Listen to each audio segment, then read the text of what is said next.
Welcome back to the shop. Bob here at Welding Rust, and I'll give you a little sketch of what we got planned. What I've got to do is I got to make up some screen protectors. They're actually going into the gymnasium of a church. The idea is that a 3-inch ball can't go through whatever it is I build. I'm going to make this out of a framework of angle iron, some 3/16 wire, some 1/8 by 1/2 inch flat for the horizontals. And the inspiration here was what I didn't want it to do is look like a jail cell. But I always kind of like the look of the old stained glass in some of the old churches. So that was kind of the inspiration. So it's kind of a combination of, I don't know, Gothic jail cell? What do you think? Maybe you guys got a better idea for the name of whatever you want to call this. Anyways, idea being is in a gymnasium, ball hits here, doesn't go through as long as it's bigger than 3 inches, shouldn't be a problem, and that looks actually reasonably good. So let's get started. Now, here's the layout board, which is full size, and this way I get some idea of where everything's got to go. Plus I need a place to put everything together before I tack it all. But as you can see, started the curve in here and I bent it back again. But to get a visual representation of how many of these things we got to make and where they got to go, I got to do about 40 of these things. And they're 3/16 rods, so it bends relatively easily, but to get the curve just right, and that's my pattern, and that's what it's got to match. So the problem is trying to get these things all uniform and doing a whole pile of them. I've done these in the past where I've just laid them out on my welding table and put a bunch of blocks to tack it in and literally just curled it around. But I want more consistency. So the plan is to build a die that actually does them consistently. So I found some 1/4 inch plate, and as you can see, this is the lines I cut. This line is kind of coarse. It doesn't have to be fine, right? Reason I want to show you something, because as you'll notice right away, curve doesn't match. It's got more curve to it. The steel's going to spring back. What I don't know is how much. So I'm going to try and cut along the line. I think my plan is I'll just kind of use this part of the curve for here, this part of the curve for here, and just kind of get the basic shape. I'm going to have to do a lot of grinding and filing to get it just right. I could have it where it's close and then try it, because I don't know how much spring back I'm going to get. It's a trial and error thing. Who knows how many times I got to do this to get it right. But once I get it right, it's going to be a whole lot easier to form the whole pile of them that I got to do.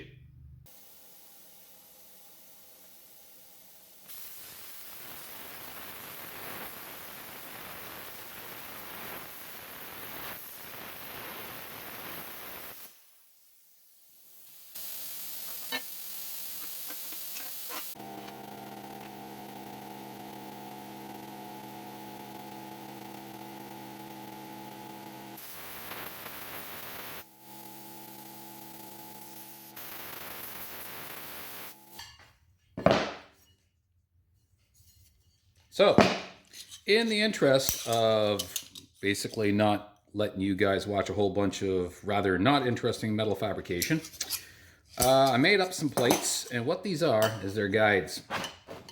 So when it goes on here, the other side will go on here. The principle is, when we bolt it together, this little sucker slides in here and holds it steady. Now, a little bit of foresight. They're going to be bolted on. Now, yeah, it would be easier for me just to put a couple of tacks on it. The problem is, I don't know, again, what the shape is going to be. So it's trial and error, and these things have to be removable. Try it, see what happens, and then try again.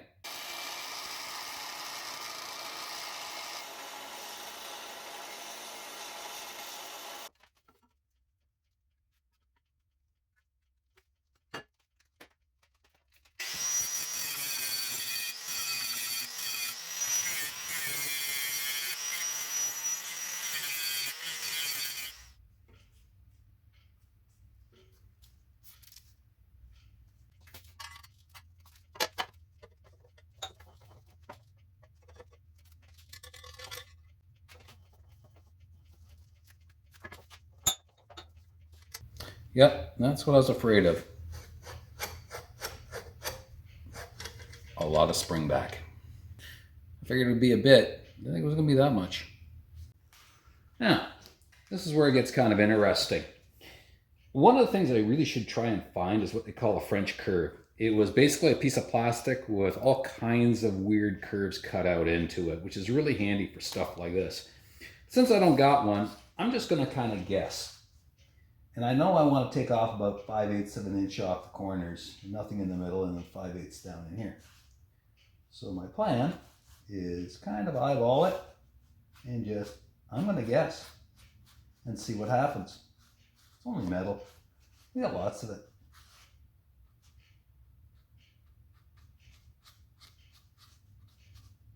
I did warn you, this was going to be trial and error. That still surprised me, just how much spring back there is in that. That's a lot. Make a better spring than the part, I guess. But that's what we got. Yeah. So I cut the male, and I'm going to trace it onto the female.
Two pins in alignment.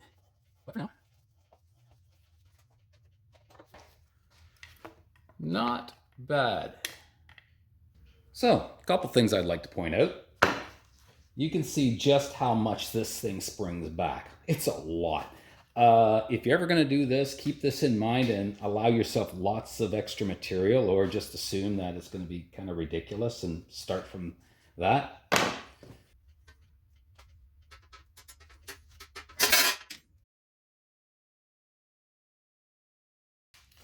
I've got laid out lines, vertical lines. They're 2 and 15/16 apart, only because that's how it would work out evenly. I've got my horizontals. This actually represents the inside of the framework. Now, normally when I do fabrication, I, for some strange reason, like starting in center lines and work my way out. So what I'm going to do here is leave these little suckers. I'm going to fit in. So I'm going to have these 2 points touching on line here. I'll tack that. And work our way down on the first row. And then tack these little guys together. Tack up here. Make a bunch of them. And then I got to repeat for this side of it.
I suppose I should explain why I'm using screws the way I am.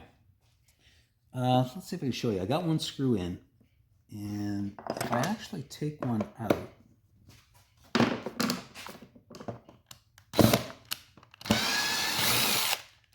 I can actually bend the rod over. You can see the layout line.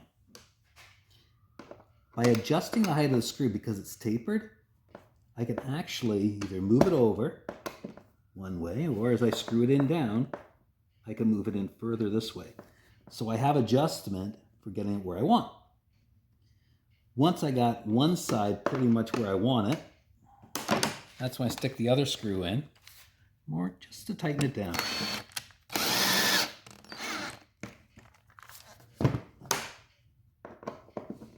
And this way I can snug one bar right up to the other one. A couple of things I should show you. I like the idea of one layer being slightly set in, but on one side.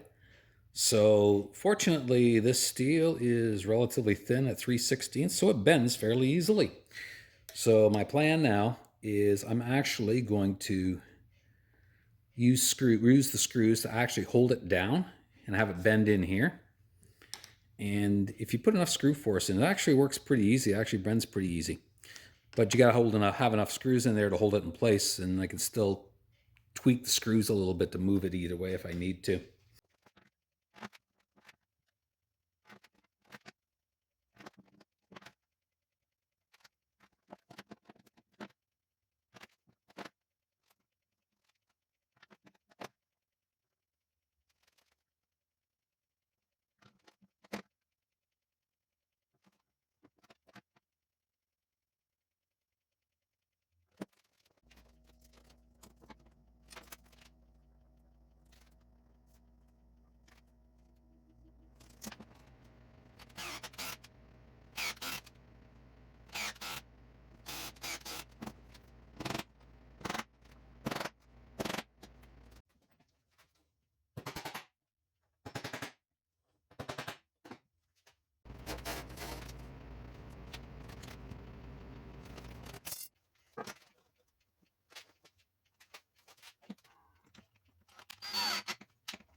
All right, what I'd like to show you is we've got it all tacked up now, but I'll point out something is the fact that I've only done half the tacks. See, I've gone on this side, and I went on the opposite side here. I will tack in all the other sides once this grill work is actually in the framework.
Well, we're going to need hinges.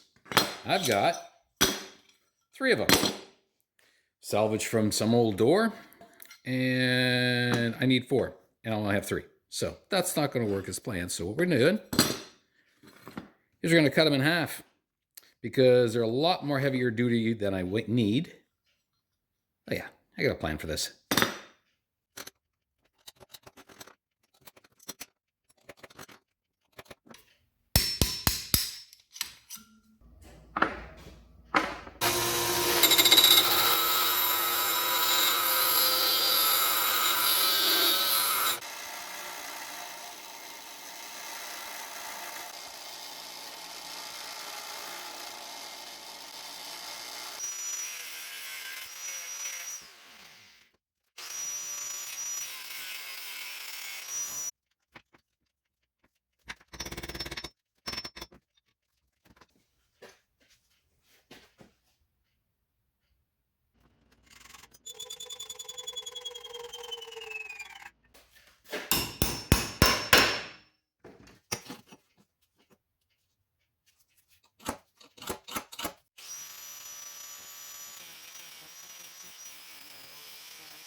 As you can see, we've got some screens.